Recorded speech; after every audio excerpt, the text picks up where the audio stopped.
जैसा कि डॉक्टर साहब ने किया है प्रारंभ, निश्चित है ये उनकी भावना आगे बहुत कुछ कर सकती है।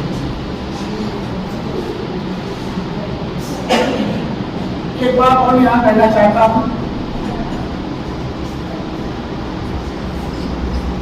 सेवानिवृत्त होने के बाद शिक्षक या और कर्मचारी, विशेष रूप से शिक्षक दलित वर्ग में घर बैठता है। सामान्य वर्ग में तो मैं मानता हूँ तो शायद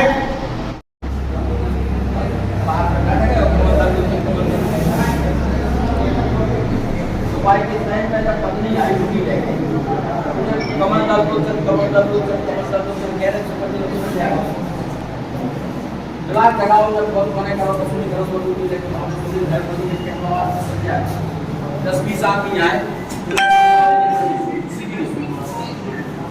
दो तीन तरह काट दे भगवान के संकट भगवान के संकट में जो सहायक होते हैं नारद जी को बुलाया लोग है खड़ी खड़ी कहता हूँ चाहे मैं हूँ चाहे कोई भी हो, बुरा देखन में चला बुरा न मिलिया कोई, बुरा देखन में चला बुरा न मिलिया कोई, जो दिन खोजा आपना मुझसे बुरा न हो। मेरा जो सबसे पहला पद गुरु का था, अभी हमारे प्रजापति जी ने बताया है गुरु का मतलब दो शब्दों से मिलकर बना है, गुरु धन गुरु।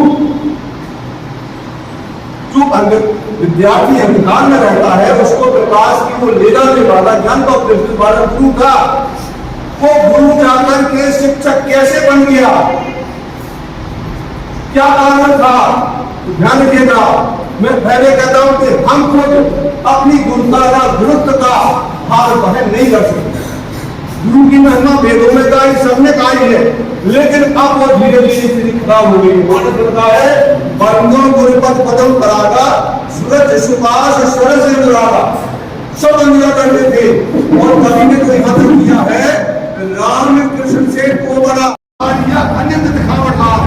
आज हमें तो आध्यात्मिक गुरु के रूप में जाने जाते हैं, वो यही गुरु है जो हमें ज्ञान का नेत्र खोल दे रहे हैं, वो ज्ञान के नेत्र खोल देने वाले, संसार का कल्याण करने वाले। आज शिक्षक कैसे हो गए हैं, देखिए जब मैंने कहा कि पद का ताज निर्माण किया तो धीरे धीरे विकास की तरफ विकास होता गया।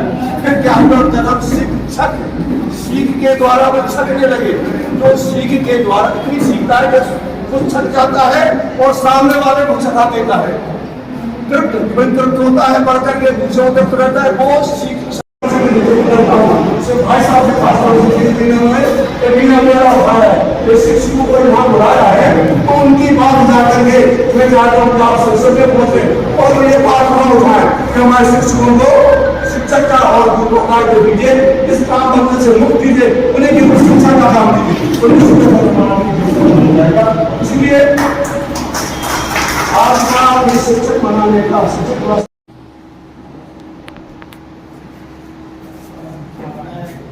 आगे बढ़ाते हुए आज के टाइम ना तो मैं जयपुर में वास करता हूँ, ना योगियों के जटाजू में वास करता हूँ, और मेरे भक्त मद भक्ता यत्र गायन थी, मेरे भक्त मुझे जहाँ गायन पद्धति से प्रेम से बुलाते हैं, मैं नारद में वहीं बैठता हूँ। जब भगवान का ये सबक है हमारे लिए और हमको समाज भगवान की उपमा दे रहा है, भगवान का रूप दे रहा है, भगवान की संज्ञा दे रहा है, तो क्यों ना हम इन बातों पर चलें। बहुत जरूरी हो जाता है कि शिक्षक को तो एक इस तरह से चलना चाहिए कि वो एक तरह का समाज सुधारक ही कह लीजिए। Highest education is not that it merely makes our harmony with all interest. जो सारी जीवन का चहुमुखी विकास कर सके तो केवल हाईएस्ट एजुकेशन कोई नहीं है कि केवल पढ़ाई माने कुछ भी, उसका सर्वांगीण विकास शिक्षक का काम है।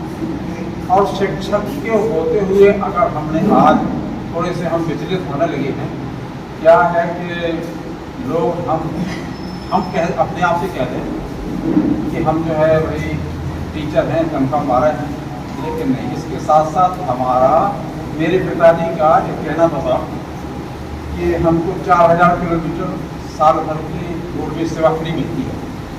उस वक्त में बंगला में था और के चारों की धस का मिल जाता है, एक बार सर जाता है अब ये हुआ गुरु बना।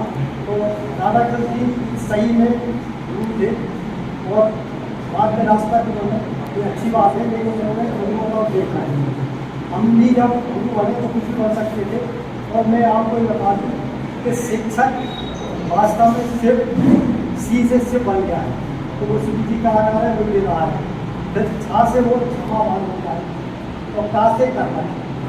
तो अगर वो कर्मठ है, क्षमाशील है और शिव जैसा सब है उसमें, तो वो अब मैं यहाँ आ जाऊँ कि आजकल को बच्चों ने क्या किया, मर्डर हुआ किसके सब पे वो देगा और पहले मर्डर हुआ बीमारी से सब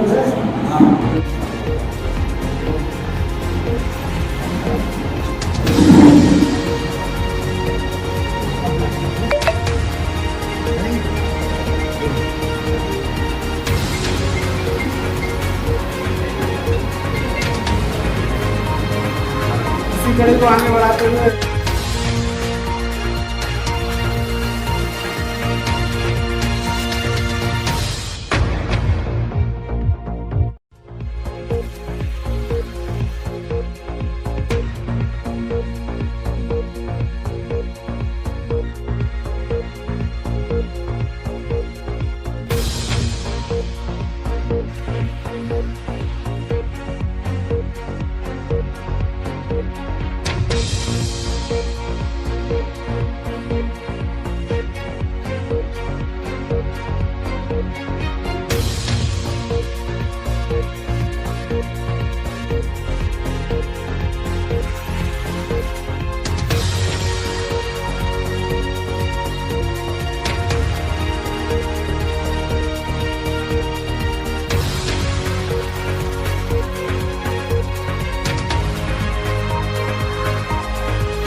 बहुजन समाज में जन्मे सभी संत पुरुषों के चरणों में नतमस्तक होकर नमन करता हूँ, जिनमें शिक्षा के जनक महात्मा बुद्ध, जिन्होंने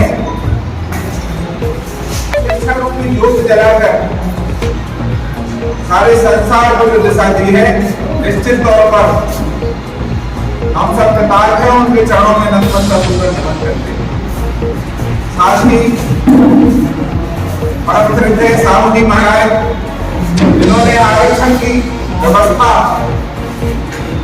इस देश को सौंप कर और आज दबे कुचले शोषित वंचित पीड़ित लोगों को जो सम्मान और स्थान दिलाया है, निश्चित तौर पर उनके चरणों में नतमस्तक होकर नमन करता हूँ। साथ ही बाबा साहब भीमराव जी अम्बेडकर, जिन्होंने इस देश को कानून का जो अमली जामा पहनाया है और इस देश के संचालन में, संविधान बनाने में उन्होंने जो अपना महत्वपूर्ण योगदान दिया है, निश्चित तौर पर उनके चरणों में नतमस्तक होकर नमन करता हूँ। बहन मायावती जी, जिनका कार्यकाल हमने 4 कार्यकाल उत्तर प्रदेश में देखे थे और नजदीक से समझने का जब मौका मिला तो मैं एक दावे के साथ कह सकता हूं, उत्तर प्रदेश में लॉ एंड ऑर्डर मेंटेन करने के लिए ना तो किसी का घर गिराना पड़ा बुलडोजर से और ना किसी का एनकाउंटर करना पड़ा, और उत्तर प्रदेश में जो अमन चैन की सरकार उन्होंने दी, निश्चित तौर पर वो बधाई की पात्र है। मैं उनके चरणों में नतमस्तक होकर उनके उज्ज्वल भविष्य की कामना करता हूँ, उनकी दीर्घायु की कामना करता हूँ। आज शिक्षक दिवस के मौके पर हमारे इस कार्यक्रम के मुख्य अतिथि जी आदरणीय एमएल प्रभाकर जी, हमारे शिक्षा के क्षेत्र में जो महत्वपूर्ण योगदान दिया है, मैं आपका बहुत बहुत आभारी हूँ। उत्तर प्रदेश भी आपका बहुत बहुत आभारी हूँ। यहाँ पर हमारी पार्टी के ज्येष्ठ कार्यकर्ता बैठे हैं, 2 प्रभारी बैठे हैं, महेंद्र पांडे जी और भाई धर्मेंद्र अहरवाल जी, भाई रामकृपाल जी, भाई रामकुमार जी, भाई गणेश जी। बिल्कुल निश्चिंत था और मैं 2:05 में यहाँ आया हूँ और इन लोगों ने सारी व्यवस्था यहाँ 4 चौबंद कर रखी, क्योंकि मुझे भी एक अत्यंत आवश्यक काम से मेरे परिवार की एक बहू रिश्तेदार जो उसको सांप ने काट खाया, वो वेंटिलेटर पे मैं झांसी तक गया। झांसी तक में जाके उनको सिर्फ देख के और तुरंत मैंने कहा कि मुझे वहाँ पहुँचना है और मैं आपके बीच में उपस्थित हुआ हूँ। छोटा सा जो कार्यक्रम अपन कर पाए अल्प समय में, क्योंकि कल मुझे पता लगा था कि सरकारी कार्यक्रम यहाँ होना है। तो जब सरकारी कार्यक्रम होता है तो बहुत सारे लोगों की मना स्थिति आप समझ सकते हैं, लेकिन ईश्वर की कुछ। शिक्षक दिवस के मौके पर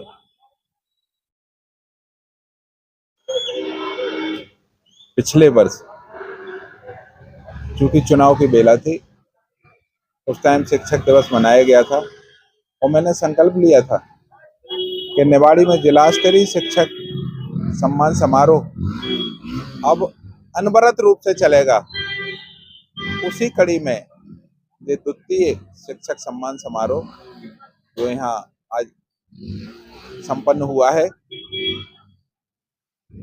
मेरे जिले के जो भी सेवानिवृत्त शिक्षक थे आज सबको आमंत्रित किया गया और उन्होंने भरपूर समय दिया और उनके सम्मान में जो कुछ भी टूटी फूटी सेवा उनकी कर सका आज हम लोगों ने की। चूंकि शासन स्तर पर प्रोग्राम होना था, अपरिहार्य कारणों से वो प्रोग्राम रद्द हुआ। मुझे लगा कि इस कड़ी को टूटना नहीं चाहिए और आज बड़े अच्छे तरीके से यह कार्यक्रम संपन्न हुआ। और शिक्षकों का महत्व अगर समाज समझ गया तो जीवन में बहुत सारी चीजें अपने आप समझ जाएंगे लोग। बहुत सारी समस्याओं का समाधान अकेले शिक्षक के पास होता है और लोगों को अपने गुरुजनों का आज के दिन सम्मान करना चाहिए, उनको याद करना चाहिए।